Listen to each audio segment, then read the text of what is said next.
What's good? What's good? It's MCE. I'm Sid Adams. It's Obafemi, man. E. Yeah, we back for another Soul Speak. Yes, sir. Yeah. So, I mean, it's been a minute. You know, everybody been doing, man. Man, maintaining, yeah. Yeah. Already, man. So, we got a lot of stuff to talk about since it's been a minute. But yeah, I think one of the main things, you know, said we wanted to talk about was business, man. You know, Yeah, business. we I know me personally, man, I'm definitely coming across information on just doing the music and, you know, video and different stuff and learning about, you know, residual income, but also can't have income if you're not getting the income. And sometimes they got a lot to do when we say business, we don't do contracts and different stuff. You know what I'm saying? Because you might have to, you know, it may be your friend, it may be, you know, you may not know, you know, how to do contracts and different things. So it's the stuff that we picking up, you know, that we learning, man, how important it is that they can save you in the long run. You know, what y'all think about that, man? I think there is a lot to learn as it relates to business. Like when we say the word business, either you working for a business or you starting a business. Yeah. So as artists, it's like you can do art as a hobby, or you can do art as a business. If you're doing it as a business, then you are either you employed by somebody else, or you an entrepreneur. You know what I'm saying? So we're kind of in the seat of being entrepreneur artists. Yeah. Because we working and developing ourselves in the business of our artistry. Like we make music, but we also into film. We also, like I said, videography, graphic design, t-shirt design. So we're in a bunch of different fields of artists. Yeah. And when it comes to that, like you said, when you doing those things for somebody else, then it begins to become business, right? Right. You know? Right. Because you do it for yourself, it is what you want it to be, you know. But you know, like I said, I'm just to me, I'm learning and just getting an understanding of everybody don't look at it the same way you look at it when it comes to business and when it comes to your craft or what you're looking for. Because you know, when you go to the studio, man, or even when you know, we do art, you know what I'm saying, when you drawing, you come out your pocket to pay for these materials. You know what I'm saying? You go to the studio, you paying somebody to record you. So it has to go full circle for somebody who thinks that you shouldn't charge for the money, you know what I'm saying, money for what you're doing. Why not? Because you got to pay somebody to do what you're doing. You know what I'm saying? If you don't have it like that, you have a studio, you have an art studio, you know. So I'm just saying, like, you got to pay for your supplies, you got to pay for your recording. So that's business. I agree with that. Saying, you know, if you're paying others to produce your work, then others should pay you to produce their work. Yeah. Yeah, hey, Yeah. For real. To me, it's almost like, you know, we talk about balance, order, reciprocity. You know, what we put into something, we looking for an equal or sometimes greater return versus what we put into it. You know, so business can be finicky. You know what I'm saying?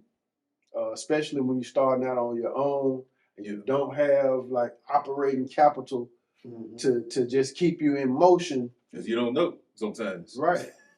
You know, you can do research and market research. You know, how much does it take to run a successful photography business? Or you know, we in a cultural shop. Like, you know, what based on your demographics and all that type of stuff, it's a lot of factors to take in when you, for one, trying to start a business, but two, maintaining a business is a little more work than just we started a business, but how you keep that business in business and to scale your business or to grow your business. So here come customers. A lot of times we don't look at the value of ourselves too, though, for business, and that's why sometimes we skip business. And like you said, you get into a relationship with people you know, and they're looking for some product, and you shortchange yourself on the product because I want to help this person out, but you really don't see the value in your stuff like it should be.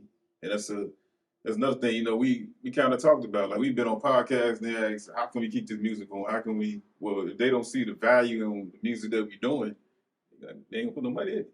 Right. But, we could talk about the mainstream all day long, but they put money in it on the value that these people are coming to about, like, yo, I value myself like this.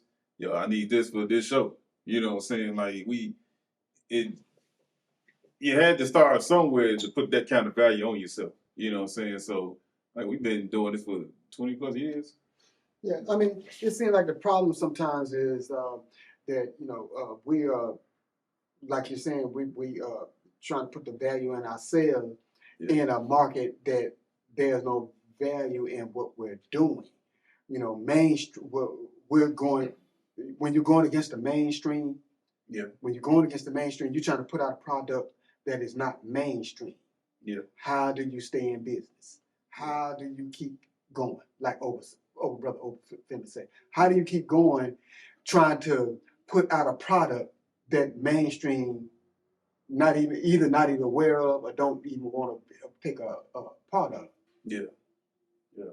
I mean, and that's a good question. Like you said, we looking for that value, like you said, in the place where people don't think of as value, and then we're looking at, we've done it for a long time now. Like, we over 40, so that's He ain't trying to put it out there like that.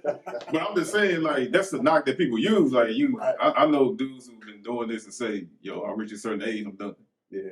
So that's what I'm saying. Like, that's where I said sometimes we don't put the value on what we do because we look at all these other eyes. But the truth of the matter is, it don't matter. If you're doing what you're doing and you can do it well, you know what I'm saying? Like, you ain't gonna call the electrician and say you 50 years old. Oh, okay, you 20, like, don't do it. No, you're gonna be like, you know what you're doing? They're gonna come through here and they're gonna show you. I've been doing it for 20 some years. So you need to pay me what it is. And that's what I'm saying. Like, that's where when we doing business, it's hard because others don't look at the value. They don't look at it as entertainment. They think, when you be on, like I said, they call it the contest tip, but this is everyday life. Because you're on that tip, I should do it for free. Like, it don't work like that. You know what I'm saying? Like, it gotta be some dollar circulating around here to us to keep it going and keep doing what we doing. So how do we how do we get over that hump, so to speak? When I know the type of music we do, the type of product that we offer outside of music, it is not mainstream. It is not mainstream. In our everyday, we see that everyday people is not really looking at us or at what we offer as far as trying to better themselves or try to gain knowledge and wisdom and understanding about or knowledge yourself. How do as a business person over Finley, what suggestions do you offer to people who are trying to do what you do or trying to get what you get where you at, and it's not a lot of marketing or a lot of opportunity out there to do what you do or for people to receive what you do? I think that there may be misconceptions that there ain't a market for what we do. Right. Because it is not mainstream. Yeah. I like to use this analogy all the time. We got them big box chain stores that sell cow manure, right? And cow manure serves a certain purpose for gardening, farming. You understand what I'm saying? So if that can be sold to people, you know. At the same time, there's a market for everything. Yeah. You understand what I'm saying? Mm-hmm. There's a market for everything. For one, you need to scout out the market and find other people, groups, individuals that do art or whatever you're doing that you can say, okay, my stuff is kind of in this lane, right? And you may be able to draw marketing or promotion tips from those people. Yeah. To see maybe I need to market my stuff to some of they folk. You understand what I'm saying? So, like I said, it's a market for everything. Yeah. And there's been a continuous line of artists who've done the same type of art that we do. You know what I'm saying? Like we coming in a long line of artists who have done similar work. So we're not an anomaly. We're just a modern day version of those who've already done this. And they may not know you out there. Right, right. You know, they may not know. X is the name, black power is the game. Self-knowledge made him king. In spite of bullets, blood, and pain. Meant to prisons you can flee, but learn to be or not to be. Only then can you be free, like me, the armor wale. Yeah, so we were chopping it up about business, man, but I think that leads to a bigger conversation of, you know, I think one of the major issues in our community we may deal with is self-identity, and that's related to self-esteem, like how you value yourself, your own self-worth, like without having proper identity. Mm-hmm. You know, the media and society can give you an identity to latch on to, you know, so you see it all. Pimp, gangster, player, you know, I'm a bad B, whatever. And become the jacket that you put on, you know what I'm saying? And you pick it up early too, because you learn early. Right, right. What to look for. Right. What they show you. That's why, you know, that's like I said, that social, like you socialized to be this way. You know, you see members of your community that act in a certain manner. That could be family or friends, you know, just people. And then, like I said, the influences of media to give you these stereotype characters, or these, you know, there are archetypes of human beings that exist. There are also stereotypes that are generated and created by media that we keep seeing generation after generation after generation, you know, so you're saying, you know, just learning your value, learning what it is that you're good at, learning what it is, what you know you're able to do, versus and putting that out there and offering that versus what people what some people may want and what some people may expect. So I get what you're saying over that. You know, having some self-worth, having some self-value, having some self-pride on what you're able to offer from self. You know, what you offer from self is the purest form. You know, and if you know, and not accepting what others think and what others say. I get what you're saying on that, and being able to maneuver in that space, being able to move in the space of, okay, this is what I got, this is what I offer, and you know, I know this is what you want and this is what you know looking for, but this is what I am, this is who I am, this is what I offer, this is what I give, and not if you don't place, if you let others place value on that, then you can kind of lose yourself and lose your way. I get what you're saying on that. I feel you, man, because like you said, we socialize to act a certain way, you know what I'm saying? As men, as women, as children, you know, we groomed early, you know what I'm saying? So depending on your background, you groomed a certain way. Like you groomed in the suburbs, you're going to be different groomed in the hood, you know? But everything that you groom from, media plays a big part in it, right? You know, because they target, you know, that demographic, you know what I'm saying? Like, I mean, and the game has pretty much changed now with the advent of AI and algorithms and stuff like that. The game is pretty much has really changed. Now you're not now it's not really people's preference anymore with the AI, with the introduction or the advent of AI into all the apps, all the social media, all pretty much everything. Pretty much every aspect of our life, AI has taken a part of that. So it's not really even people anymore. Shit, man. It's what the algorithms say. This is what it is now. And this was hot now. This is what not hot now.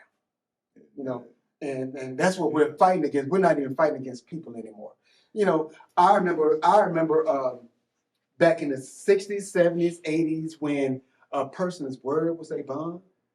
When you can just go to your local grocer and say, okay, you know, I ain't got it right now. I'll pay you Wednesday.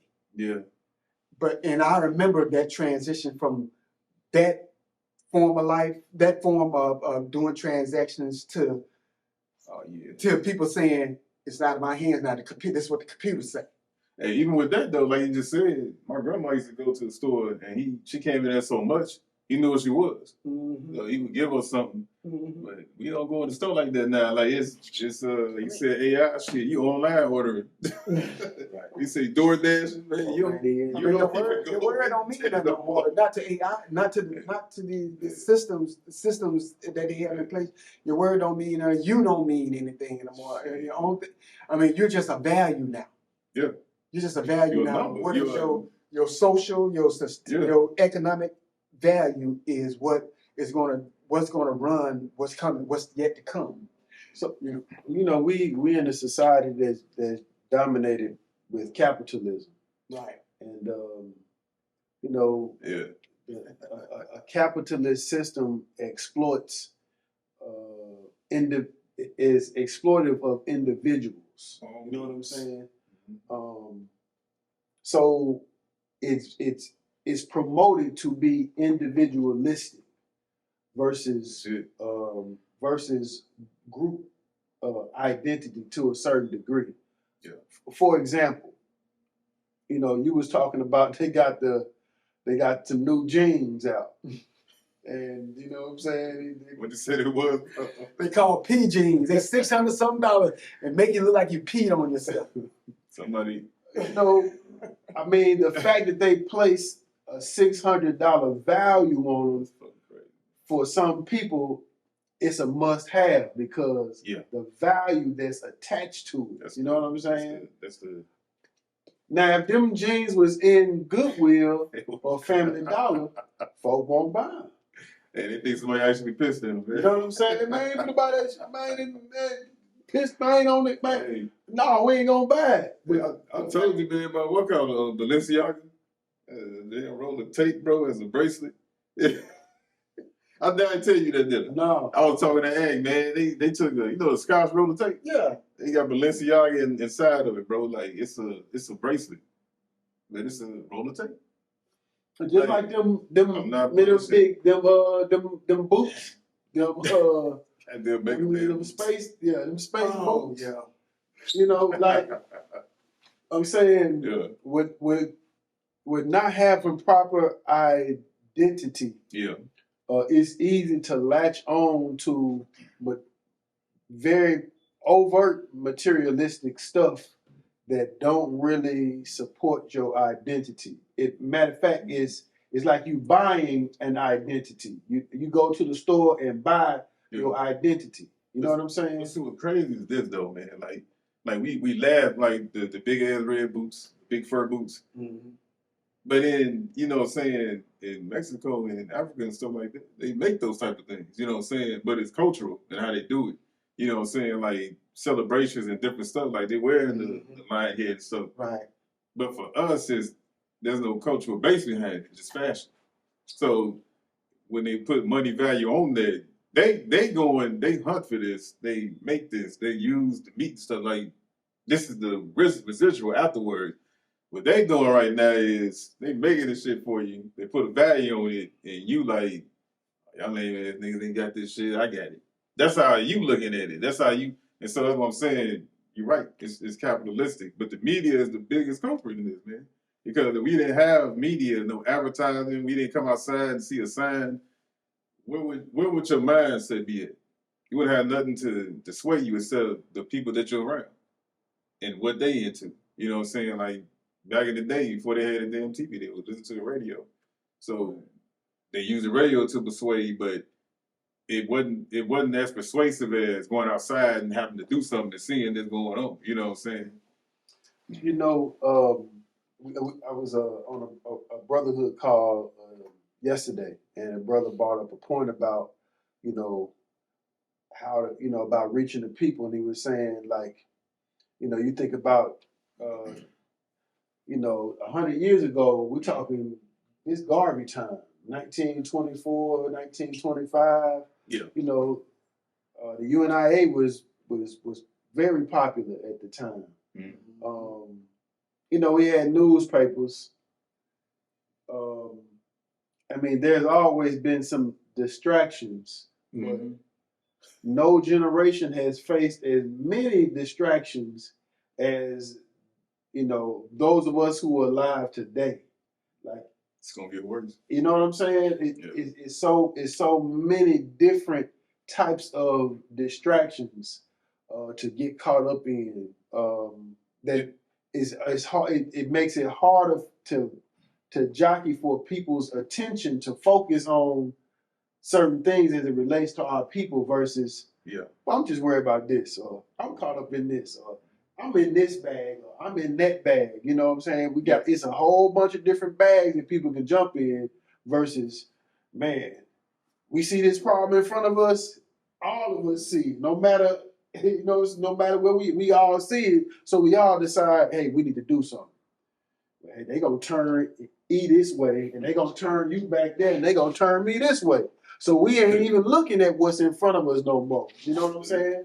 Yeah, we ain't even looking because we doing this. Right. Right. See a dude get hit by a car, flew in there.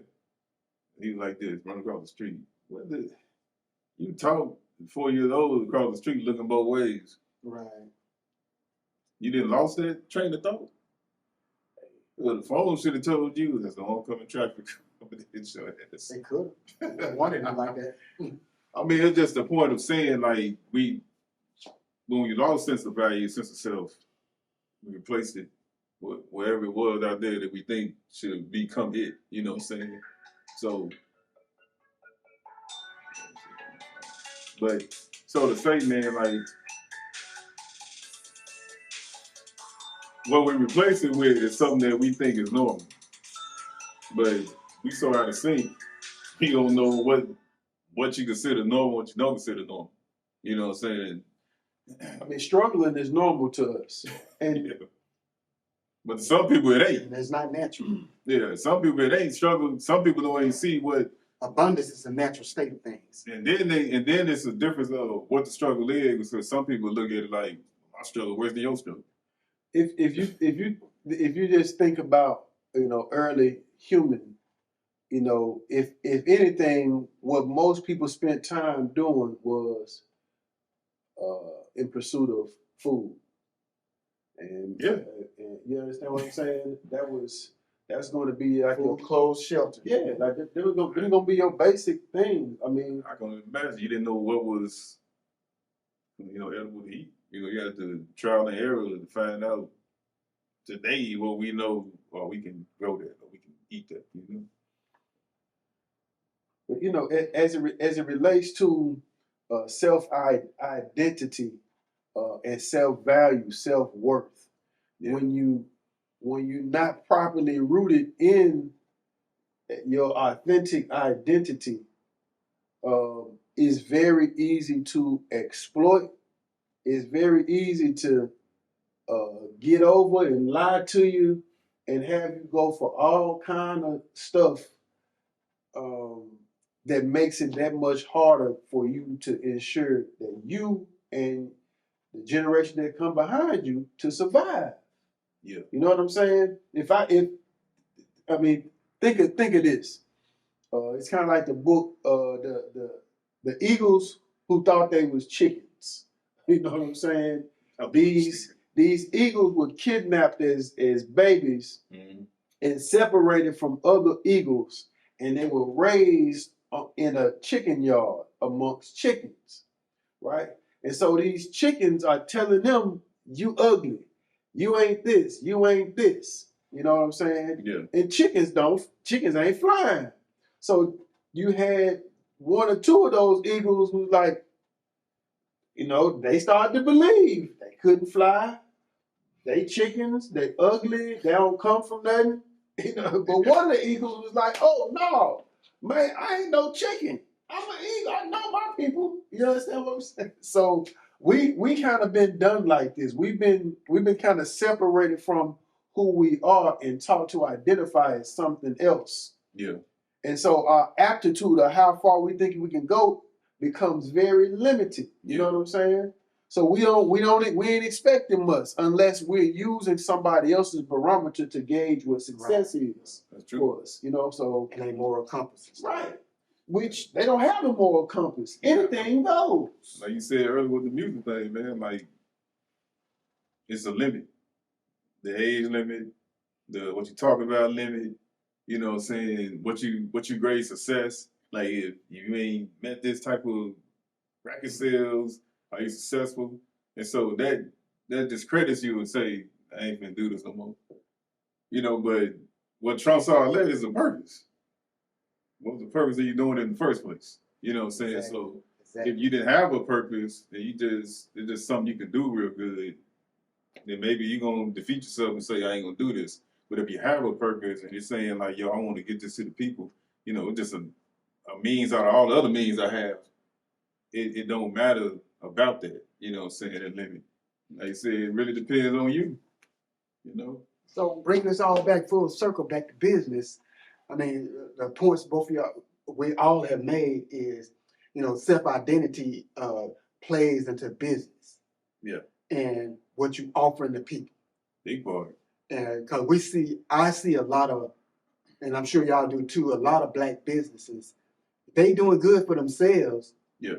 But the product that they're offering is not helping us as a people. It's not helping. It's helping them individually to expand their business and all. But their business is not like Black Magic, for instance. Yeah. It's not like Black Magic that's offering cultural literature, that's offering cultural products, offering curiosity into self.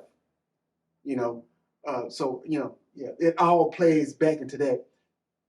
Instead of looking out for self, we have to look out for each other and making sure that our products not only, you know, can they come get it, but the product that they're getting also makes them revert introspectively into self and seeing how whatever product Black Magic offers, say, I'm just using Black Magic because, you know, that's all I know right now.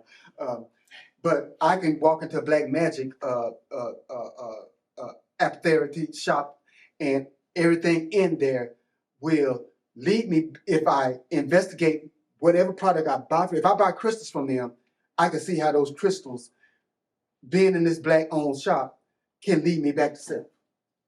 I can see how the literature can lead me back to self. Yeah. It ain't like, I ain't gonna call no names, but it's places I've worked at that do stereo equipment. I can't see how that lead me back to self. Yeah. You know I think what that is, like, it's Black owned. You know, that's the title we're gonna go by. But it's also like, we love bumping music. So I mean, who would you rather get it from? You know what I'm saying? Somebody Black owned, or you want to go, you know, I think that's what it is. But like you said, some of that stuff don't help you. But it is. I mean, I've seen Black-owned shops that offer the clothing shops. Yeah. But the clothing that they offer is not conducive of, you know, us, our sisters, even our brothers. I've seen shops that sell clothes for men, exclusive of Black men, and exclusive of, that is not, you know, leading us back to self. No, but I think when it comes to that, like business, it's still Black owned. It's still Black owned. But if you want to stay in business, what's hit right now? Like I'm not gonna wear no loafers with no socks. You know, No, nobody wants to see your ants. But every prom coat, it sells. Yeah. So if you're a person that's selling clothing, you're gonna sell it.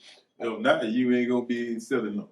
You know, I think that there is a I won't say it's a fine line, but every culture defines things for themselves. Yeah. So, you know, we grew up in a culture that's dominated. We grew up in a society that's dominated by another people's culture. Yeah. Right. So when we talk about business, they dominate what we consider economics and business, Right. and also the definition that's in our mind of what business is. And what's important? Our own people, though, have our own ideas about what business is. Yeah. Yeah. We operate in the confines of a system that's dominated by another people's culture. Yeah. So we practice their business practices in order to stay in business. You understand what I'm saying? So most of our businesses don't cater to our culture. They cater to you know, Eurocentric confines of how they define what business is. So it's about profit strictly. You understand what I'm saying? That's not our motto of what business is about. So you understand what I'm saying? So when you go into one of our businesses, the pissy pad is gonna be in there, man. That's what's gonna be selling. So they gonna sell. No, exactly. They had a pissy pay. They probably had a little scent, they dropped a little scent on them. Like, I mean, but wouldn't that be incumbent on us to offer some kente cloth, which is pissy stains? Wouldn't that be I mean, pissy kente cloth. Or some artifacts. They think it's sell. They gonna sell it, man. Like they gonna sell it, bro. Like for real. Like if they think of And shout out to Artifacts. Shout out to Men Tucson. I'm not Tucson. Definitely. If they think a line cloth gonna sell, they gonna sell it. Yeah. If they think we gonna buy it, they gonna sell it, bro. Like it's they selling insect poop, they do. cow poop, and all of that. You know what I'm saying? And that's what I mean. Because you had been saying that to me for I know all of 10 years about they can sell a bag of poop. They can sell a bag of poop. If they can sell a bag of poop, they can sell anything. Yeah. Why is it so hard for us to sell our stuff? If they can sell a bag of poop, like you're saying, how is it so hard for our people? If they can go out, if they want to make their garden, you know, or they personal garden space, produce. Mm-hmm. Why is it so hard to sell our product? We are socialized in a society that is anti us, our culture, our people, unless they control the narrative. So they can sell you back something that look like you, long as they control the narrative of it. So if it fits those stereotypes that they created, then we gonna buy it because that's what's promoted. What they think is black. What they say is black. Exactly. Okay. You know what I'm saying? So they're not, for example, think about this. The movie Black Panther, right? Just think about that. The movie Black Panther was something that was a kind of a mesh of aspects of different African culture and some African American culture mixed in, right? Yeah. But it kind of pit African Americans against Africans. You understand what I'm saying? Mm-hmm. Now, us here in the United States, man, folks was coming with their kente cloth and dashikis to the movie theater. You know what I'm saying? It's like, hey, we rolled out the red carpet. You know what I'm saying? For this. But how much money did they capitalize and make off of this? Because in one day, intrinsically, we wanted to feed into something that recognizes who we are in its authenticity. Even though this is a fictional story. It was a trial run. You know, they wanted to see, because they already had other stuff in the works. It's kind of like Little Mermaid. It actually wasn't too good. They had to get rid of him. They had to get rid of that brother. Yeah, they had Little Mermaid and different stuff. It was just they just try to And the Little Mermaid, for y'all that don't know, that was nobody but Yemaya. Mm-hmm. That was Yemaya. Aquaman, Yemaya. Yep. But Aquaman, Acumen. You tell our people that, he was like, nigga, I don't want to hear that shit. You know, talking that black shit. What the fuck is the Yemaya? Man? Like, you know, this is what I'm saying, man. It's like we choose to grab what we want to grab. You know what I'm saying? And somewhere along the line, you look at like the Matrix. Like the Matrix was written by a black woman. Black woman. But besides that point, you can see it. You know what I'm saying? And the point is, your mind is already took us another place. Is if you choose to stay in this place, you choose to get out of it. People don't know. And that's what the red pill and blue pill was. You want to get out of this? If not, then I'll let you go about your day, and I'm gonna go over here and find somebody who wants to. You know what I'm saying? And that's what we struggle at, man. Like it's some people are good at staying right here because this is the focus. You know, if I can make $1 million, I'm out.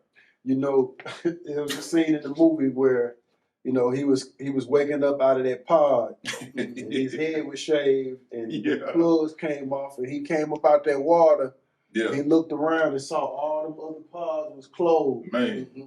You know what I'm saying? You see the machine going around grabbing it. Right. You know, I mean, he was being you know. Yeah. Erykah Badu said, I was born underwater with $3. Like she was reborn with the knowledge of self.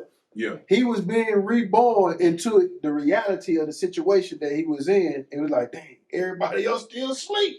Like all these people, it's millions of people still asleep. You know, and it kind of hit him like a ton of bricks. Like, hold on, this can't be real. Like, no, maybe he threw up. Yeah. You know what I'm saying? Like, oh man, like the reality made him sick. And that's why people can't accept it because, you know, it started to make them sick and they don't want to be sick. You know. But if you in a sick society, sickness is normalized. And you realize you're sick is when you become sick. You know what I'm saying? Right. Like, you know how it was, man. Like with me growing up, I don't like throw up, vomit, whatever you want to call it, vomit, whatever. But as soon as somebody do it, I do it. And it's kind of like that's what it was. Like when you wake out of sickness, you already know I was sick. Then you become sick. Right. Right. And you spit up. You know, like, damn, I was sick, you know, but man, it's a dirty business, man. We talking about business. Right. You know, the business of, you know, Dr. Marimba Ani said culture is your immune system. Yeah. You know, it's supposed to help protect and defend you from viruses that may come from other people's, from foreign culture. I mean, that's pretty much it because there's nothing that happens that's not attached to somebody's culture.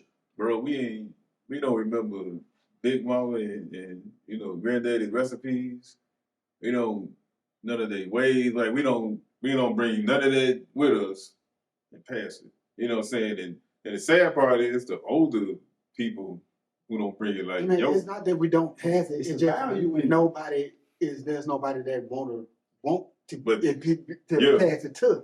See, that's what I'm saying. Like you got like your older uncles and aunties, and they don't even want to pass. They didn't caught on to this new stuff right now. And they like, ain't nobody to receive it though. But I think it's. I mean, on both sides, I think it's the value in ourselves. Again, if you devalue your own stuff or knowledge or wisdom from your own, if you devalue yourself, like, well, I'm gonna pass it down to you. And this is some backwater stuff. This some backwood stuff.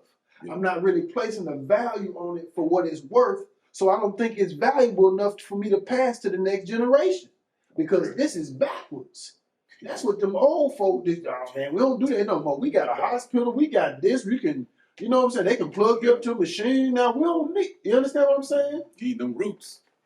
So I think it's that self-identity that attached to self-value. Yeah. If we don't understand who we are, we're not going to value ourselves and the things that we have. That's like, think about this. Think about architecture. You know, Yep. they talk about the Greco-Roman architecture. Yeah. You may look at the Asian architecture. Yeah. But when they mention African architecture, they talk, oh man, the mud hoods. Man, mud hood ain't, man. They said the mud hoods, right? Or the pyramid alien building. I mean, we don't Somebody get credit. built it. They don't give no credit for the pyramid. You understand what I'm saying? So, we didn't build it. but in the same vein, though, there's a whole movement of sustainable homes and and stuff being built when they're using the African model of dome homes, mud, using mud. You know what I'm saying? They using the same thing. They proven they stay cooler in the summer. So we already had the science down. But we've been taught to devalue our own stuff. Like you said, they show when they had refrigeration without a damn refrigerator. Yeah, they had ice. They don't want us to do architecture. You know what I'm saying? They want us to. That's it. Entertainment. Shoot ball and go find your architect to build you a mansion. Like this is, this is the value. I told my son earlier. I said, man, look. I said, yeah. Besides baseball and basketball, man, you have to get a skill. I mean that's one of the reasons why I had to interject or put in what we do in the art. Yeah. Because I'm not doing art just for art's sake. Yeah. For what we're trying to transmit knowledge, wisdom, culture, heritage, all of those things, lessons in the art to transmit the culture to those who listen. So we can pass on some of those morals and values and principles. The art is part of culture, but art also transmit culture to the next generation. Right. Yeah. You know what I'm saying? Like we got songs that you listen to now that probably was created in the 60s, 70s, 80s. You know what I'm saying? Yeah. Well, you grew up listening to it. Man, you done exposed your children to it. You know what I'm saying? They may not like it now, but later on, they'll be playing them same old songs that you played. I'm a witness to that. You know what I'm saying? Because it's culture. The ones that really stick with the culture are going to get transmitted. If it ain't really talking about nothing, though, it ain't going to stick. Exactly. So that's why we have to put what we put into our art. You know what I'm saying? Yeah. Because it's the purpose and reason behind it is deeper than I gotta get paid. It is. You know what I'm saying? Like, yes, we definitely getting paid. We gonna get paid. It's deeper than we're that. getting paid for what we do.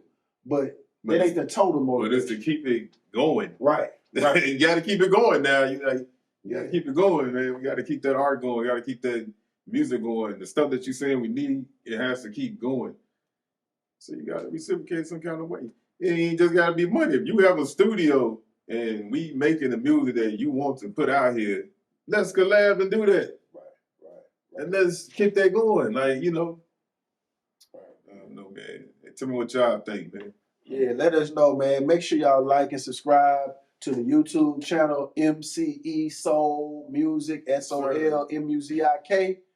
And make sure you follow us on Instagram, Facebook. That's MCE Soul Music, man. I'm over Femi. I'm Sid Adams. Yeah, man. Tap in with us. Black love equals black power. Every minute, every second, every hour. X is the name, black power is the game. Self-knowledge made him king. In spite of bullets, blood, and pain. Meant to prisons you can flee, but learn to be or not to be. Only then can you be free like me, the armor wallet.